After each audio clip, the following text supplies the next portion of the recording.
जब एक गरीब बच्चा मध्याह्न भोजन के लिए नहीं बल्कि न्याय अर्जन के लिए सरकारी स्कूल की चौखट पे कदम रखेगा। हमारा राष्ट्र तब तक संभव नहीं हो सकता जब तक एक नागरिक नैतिक रूप से सटीक, चारित्रिक रूप से भ्रष्ट, मानसिक रूप से दिवाल्य, राजनीतिक रूप से अंधा, राजनीतिक रूप से गंदा, स्वैच्छिक मानव मूल्यों के आंकड़ों में चिन्ह चिन्ह पे बंदमयी अखंड भारत को खंड खंड करता रहेगा। तब तक हमारा राष्ट्र निर्माण संभव नहीं हो सकता।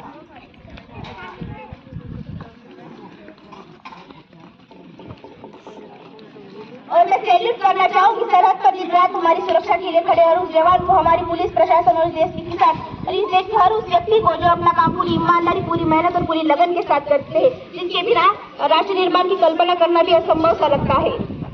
और मैं कहना चाहूंगी मेरा हिंदुस्तान महान था, महान है, महान रहेगा। होगा हौसला सबके दिलों में बुलंद, तो एक दिन पाकिस्तान भी जय हिंद कहेगा। पाकिस्तान ही क्यों सारा जहां जय हिंद कहेगा, क्योंकि सारे जहां से अच्छा हिंदुस्तान हमारा। हम भूल गए हैं इसकी ये गुलिस्तान हमारा। हम हमारे देशभक्ति से राष्ट्र निर्माण के लिए बहुत कुछ कर सकते हैं, तो क्यों ना रक्तदान लेकर किसी व्यक्ति को जीवन दान ले, क्यों ना एक पौधा लगाकर पर्यावरण संवर्धन में अपना काम करे, तो क्यों ना एक वृद्धाश्रम और अनाथाश्रम को जोड़ने की पहल की जाए। इसकी वजह से बच्चों को अपने माँ बाप का प्यार और बूढ़ों को अपना दूसरा परिवार मिल जाए। ये युवाओं, हम सबको एक ऐसा भारत बनाना है जिसे देखकर, जिसे समझकर हर एक धड़कन में हर इंसान का मन एक कहते हैं कि एक है भारत, श्रेष्ठम से भी श्रेष्ठ है भारत। अंत में इतना ही कहना चाहूंगी, जिस देश में हिंदू पैदा होते हैं, मुसलमान और सिख ईसाई भी पैदा होते हैं, बदकिस्मती से हम इंसान पैदा नहीं होते। और मैं समझती हूँ ना हिंदू की जरूरत है ना मुसलमान की जरूरत है, राष्ट्र निर्माण के लिए केवल अच्छे इंसान की जरूरत है। तो आओ युवाओं, संकल्प करें, आजादी की कभी शाम नहीं होने देंगे, शहीदों की कुर्बानी बदनाम नहीं होने देंगे। ज्योति हो जो एक बूंद भी गर्म न होगी, तब तक भारत माँ का आज निराम नहीं होने देंगे। ना सरकार मेरी है ना रब मेरा है, ना सरकार मेरी है ना रब मेरा है, ना ही ये बड़ा सा नाम मेरा है। बस इतनी सी बात का गुरूर है मुझे कि मैं भारत की हूँ और ये भारत मेरा है। मेरी वाणी पे सोचिएगा जरूर। जय हिंद। पीने में भूख का रास्ता व्यर्थ है, खून गरीब का पीने में, तो राम मंदिर या बाबरी का पक्ष नहीं मैं लाई हूँ। घायल भारत चीख रहा है, चीख सुनाने आई हूँ। हम अपनी जान के दुश्मन को भी अपनी जान कहते हैं, हम अपनी जान के दुश्मन को भी अपनी जान कहते हैं। मोहब्बत की इसी मिट्टी को हिंदुस्तान कहते हैं। आजकल हमारा ये तिरंगा झंडा भी हमसे पूछने लगा है कि क्या बात है भारत आजकल फहराने से ज्यादा मैं कफन में दफनाने की भूखा मारा हूँ। महोदय, हृदय तो उस दिन ही फट गया था जब बूढ़ी माँ अपने बेटे के चित्रों को देखकर बोली कि साहब आप तो भर्ती में 1 इंच भी कम नहीं लेते, मैं आधा शरीर कैसे ले लूँ। महोदय, आज इन मानवाधिकारों के कारण इन आतंकियों के बंगलों के आंखों नाक बनी हंसती है और शहीद हुए हमारे जवान के आंगन की तुलसी रोती है। जब एक शहीद हुए जवान की विधवा की बेटा चीख चीख कर यह कहती है कि प्यार भी भरपूर गया, मांग का सिंदूर गया, प्यार भी भरपूर गया, मांग का सिंदूर गया, नन्हे नौनिहालों की लकोटियां चली गई, छोटी छोटी बेटियों की चोटियां चली गई, और आपके लेते का आदमी मरा है साहब, मेरे घर की तो रोटियां ही चली गई, मेरे घर की तो रोटियां ही चली गई। कश्मीर जिसकी सूरत कन्याकुमारी जिसके चरण, कश्मीर जिसकी सूरत कन्याकुमारी जिसके चरण, शहंशाह ताज महल गए जिनका इस पवित्र भूमि पर उपस्थित आप सभी को मेरा नमस्कार। मैं भारत वर्ष का हरदम अमित सम्मान करती हूँ, मैं भारत वर्ष का हरदम अमित सम्मान करती हूँ, यहाँ की चांदनी मिट्टी का ही गुणगान करती हूँ। मुझे चिंता नहीं है स्वर्ग जाकर मोक्ष पाने की, क्योंकि तिरंगा हो कफन मेरा, बस यही अरमान रखती हूँ। मान्यवर, आजादी के पूर्व देशभक्ति के मायने कुछ और हुआ करते थे और आजादी के बाद कुछ और हुआ करते थे। मैं नहीं मानती राष्ट्रगान के पावन से कल में सिर्फ खड़े होकर गाना यो वंदे मातरम भारत माता की जय जोर से नारे लगाना ही देशभक्ति है, क्योंकि महोदय ये वो सदी है जहाँ स्वयं व स्वार्थ में रचित लोग मुझे नजर आते हैं। ये वो सदी है जहाँ नीति नियम और नैतिकता जैसे मूल्य प्रयोग के बावजूद में लोग मुझे नजर आते हैं। ये वो सदी है जहाँ सत्य, अहिंसा, सदाचार, समरसता, सादगी और स्नेह जैसे आदर्शों की सच्चे औरतें लोग मुझे नजर आते हैं। जिस घर में 2 सगे भाई शांति, अमन और प्रेम के साथ बड़ी मुश्किल के साथ जीते नजर आते हैं। और इस देश के युवा फेसबुक और व्हाट्सएप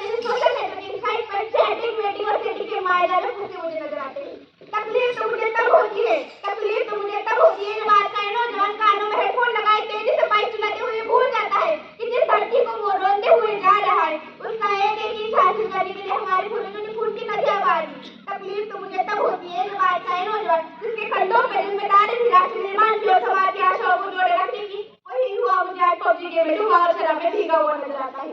ऐसी विपरीत परिस्थितियों में देशभक्ति और राष्ट्रीय निर्माण हम सब के लिए बहुत बड़ी चुनौती बन गई है।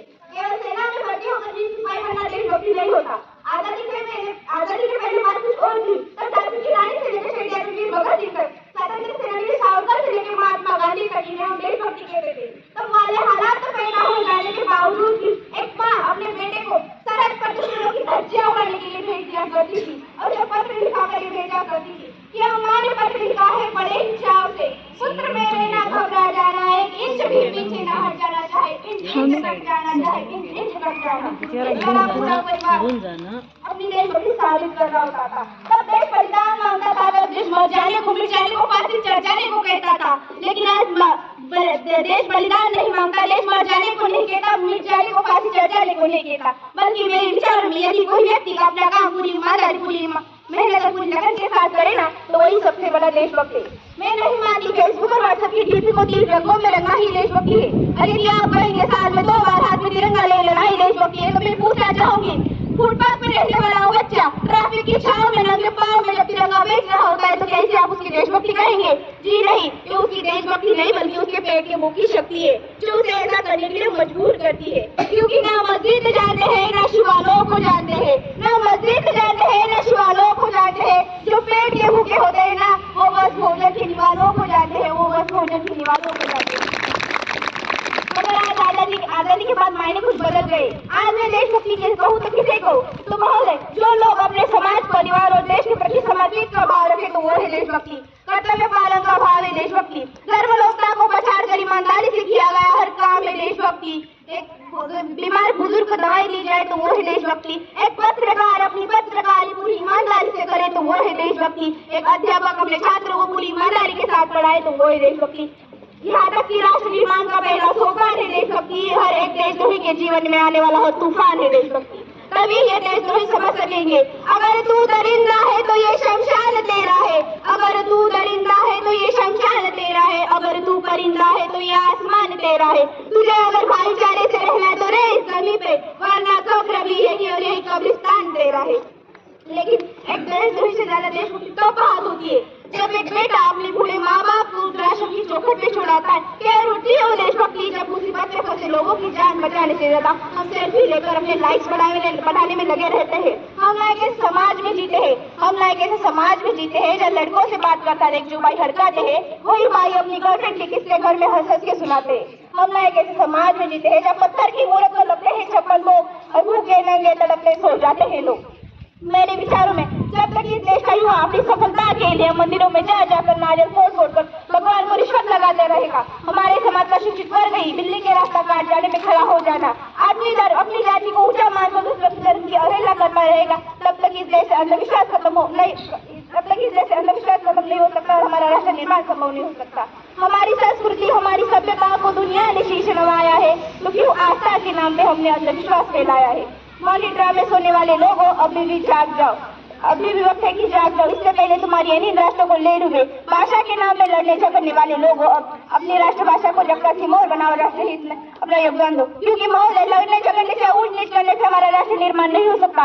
अरे क्या ऊंच, क्या नीच, क्या अमीरी, क्या गरीबी, क्या यही हमारी सच्ची देशभक्ति? जातिवाद, नातीवाद, नक्सलवाद और खास करके भ्रष्टाचारी राष्ट्र निर्माण में समस्या निर्माण कर रहे हैं। ये बलात्कारी चाहते हैं कि औरतों की इज्जत लूट ले, ये शराबी चाहते हैं भारत लूटना रहे। इन लोगों की तुच्छ मानसिकता के कारण आज मुझे मेरा अखंड भारत खंड होता हुआ नजर आ रहा है। तब मैं ऐसे देशद्रोहियों के लिए जरूर कहना चाहूंगी, ए हवाओं में जहर घोलने वालों की जाए हमारे इशारों से बदलती है। अरे तुम क्या बदलोगे असली हिंदुस्तान की हम शेरों के दिलों में माँ भारती बसती है, माँ भारती बसती है। मगर आज आजादी के बाद मायने कुछ बदल गए। आज में देश तो आओ एक उम्मीद बने, एक उम्मीद के साथ चले, हर राज्यों के साथ हाथ मिलाए, उनके खान पान, रहन सहन, बोलचाल से परिचित हो। क्योंकि महोदय, अगर विश्व के सामने खड़ा रहना है, विश्व की चुनौतियों का सामना करना है, तो हम सबको मिलना होगा, एक ताकत बननी होगी। क्योंकि महोदय, अकेले तो हम बूंद की तरह है, मिल जाए तो सागर, अकेले तो हम कागज है, मिल जाए तो जालन, अकेले तो हम कागज है, मिल जाए तो किताब, अकेले तो हम दुआ है, मिल जाए तो इबादत, और युवाओं अकेले तो हम पत्थर है, मिल जाए तो इमारत। ये मिलने की शक्ति, ये मिलने की ताकत, तभी जाके इस देश के बच्चे, इस देश के युवा, इस देश के हर बूढ़े बहादुरी से आवाज में कह पाएंगे, चीन हो, रूस हो या हो फिर वो पाकिस्तान।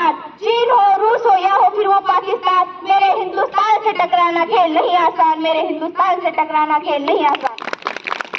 तब मेरा ये देश विश्वगुरु बन पाएगा। महोदय, जिन देशभक्तों ने हमें वतन की आबरू में मरना सिखाया, जिन देशभक्तों ने हरिजनों मशावत की बुनियाद से जीने का हक दिया, जिन देशभक्तों ने ऊंच नीच का खात्मा किया, जिन देशभक्तों ने जात पात के खिलाफ सबसे पहला नारा लगाया और तालीम दी कि इंसान जात पात की बुनियाद पे नहीं बल्कि तकवा, भेदगिरी और सच्चाई की बुनियाद पे बड़ा होता है। आज हम सबको इन सभी बातों को अमल करने की जरूरत है। ए युवानों, कागज की नाव को छोड़ दी हमने, अब समंदर की जिम्मेदारी है। अब हमारे ऊपर घर परिवार की नहीं बल्कि पूरे भारत देश की जिम्मेदारी है। हमें पूरे भारत देश को सजाना है, संवारना है। और मैं कहना चाहूंगी, ये मेरे देश की जिम्मेदारी नहीं है हमें आगे बढ़ाने की, ये हमारी जिम्मेदारी है कि हम देश को आगे बढ़ाएं। जब मैं आज महिलाओं की बात करूं तो आज महिलाओं को आरक्षित होने की नहीं बल्कि संरक्षित होने की जरूरत है, क्योंकि आज दहेज पीड़न, यौन पीड़न, कन्या भ्रूण हत्या, बलात्कार जैसी बातें मुझे बढ़ती हुई नजर आ रही है। जब इस देश में ये सभी बातें मिट जाएगी, हर नागरिक महिलाओं का सम्मान करना सीखेगा, तब मैं समझती हूँ कि राष्ट्र निर्माण की ओर बढ़ाया हुआ हमने सकारात्मक कदम होगा। जब मैं आज महिलाओं की राजनीति की बात करूँ तो मुझे राजनीति से परहेज नहीं, मुझे वरराज की नीति से ऐतराज है, क्योंकि चुनाव हुआ उम्मीदवार जनता के लिए राजा नहीं बल्कि उनका सेवक होना चाहिए और संसद में फैसले जबर के नहीं बल्कि नीतियों को समझ कर दिए जाएंगे। अगर बेहतर राष्ट्र निर्माण चाहते हो तो भ्रष्टाचार को मिटाना होगा, क्योंकि लहू बहाना होगा, व्यक्तिवाद को छोड़कर राष्ट्रवाद अपनाना होगा, देशभक्ति को मर्द का सबसे बड़ा धर्म बनाना होगा, क्योंकि यही सही वक्त है देश के लिए जीने मरने का, यही सही वक्त है देश को नींद से जगाने का, यही सही वक्त है क्रांति के मशाल को फिर से जलाने का, साधारण मनुष्य को कर्मवीर बना जाने का, देश को दुनिया को फिर से राह दिखाने का, यही सही वक्त है देश को सर्वश्रेष्ठ बनाने का। हम हमारे चारित्र निर्माण से राष्ट्र निर्माण कर सकते हैं। तो महोदय, हमारा राष्ट्र तब तक संभव नहीं हो सकता जब ये मंदिर में नहीं बल्कि हर घर में ज्ञान की रोशनी फैल पाएगी, चादर मस्जिद में नहीं बल्कि हर सर बदन पे ढके जाएगी, शांति से चर्च में नहीं बल्कि दो भाइयों के बीच नजर आएगी। हमारा राष्ट्र तब संभव होगा जब बच्चों को अनाथ आश्रम में और बूढ़ों को वृद्धाश्रम में रहने के लिए मजबूर नहीं होना पड़ेगा। हमारा राष्ट्र तब संभव होगा जब हर किसान के खेत में पानी पहुंचाया जाएगा। हमारा राष्ट्र तब संभव होगा जब एक गरीब की झोपड़ी को बदल कर उसका अपना घर होगा। हमारा राष्ट्र तब संभव होगा जब इस देश में महिलाओं